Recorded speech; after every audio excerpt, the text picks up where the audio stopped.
If you got one of these single piston floating calipers in your Harley, you know how inadequate these brakes are, especially considering the weight of the motorcycles, right? So a lot of people have upgraded them already to the four piston ones that were stock from 2000. But for that, you either need an adapter because the mounting is different, and I'm not a big fan of those, or you need to swap out your fork lowers from the ones from 2000. I might do that down the line, but I still haven't refurbished this one, and I still need to hunt down the fork lowers. But for the time being, or you might just prefer the classic look of a single piston caliper on your Harley, there's a lot of things you can do to really maximize stopping power on these. Let's get to it. So the first one is the most obvious: change your brake fluid on a regular basis. Although DOT 5 used in these brakes is silicone based, so it doesn't absorb moisture, but it still degrades over time and moisture can still accumulate in the system, causing corrosion and poor performance. The other thing you can do is changing out your factory brake line for a braided one. The steel braided brake lines are a lot better because they prevent expansion under pressure, so you get a firmer response. Also, make sure that your master cylinder is in good shape, no leaking anywhere, and if you have a sinking lever or you have a spongy feel to it, even after replacing brake fluid, the chances are you might need to rebuild the master cylinder. The other thing you want to check is whether or not your piston moves freely and retracts as you pull in the brake lever, like so. If it's sticking, your piston might be corroded, or you might have a broken seal in the bore, in which case you need a caliper rebuild. Deglazing your rotor is always a great idea, especially when you're changing pads. All you need to do is just pop the front wheel up, start spinning it, and with a Scotch pad, you just move it across the area and clean it with brake cleaner afterwards. Also, inspect the disc to see whether or not you have deep grooves on there. If you do, it's going to impact your braking performance, so you might want to invest in getting a new one. Also, check the thickness of your disc just to make sure it's not below the minimum thickness printed on here.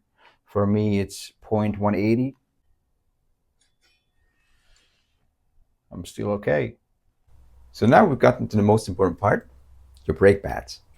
First and foremost, choose a trusted brand for quality. I like using EBC. The second thing is the material. So for a long time, I've been using organic pads, never being satisfied with the stopping power.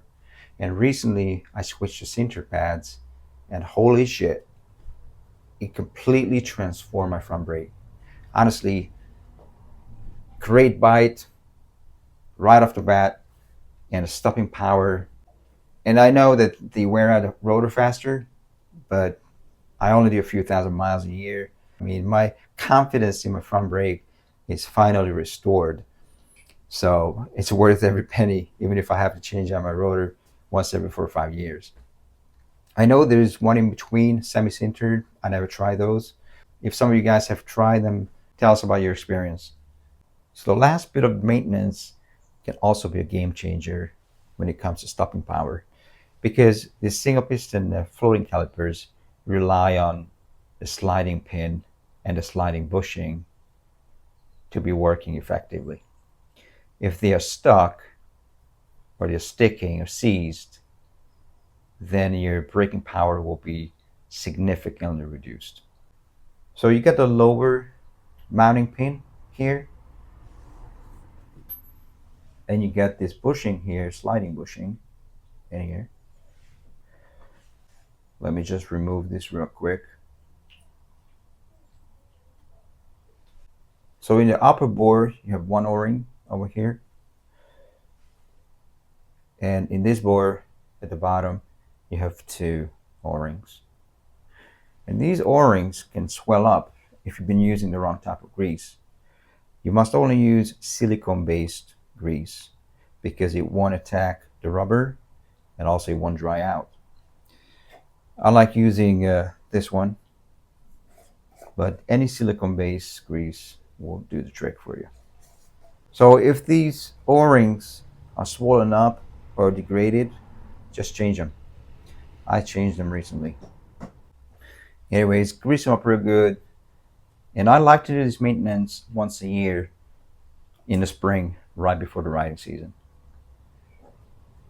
And you'll be all set. So the exact same thing in the rear. You just grease up the pins real nice. That's it, guys. I guarantee you, if you follow those steps, do all the maintenance, swap out your pads, and grease up your sliding pin and bushing, you're going to be quite pleased with your single piston caliper.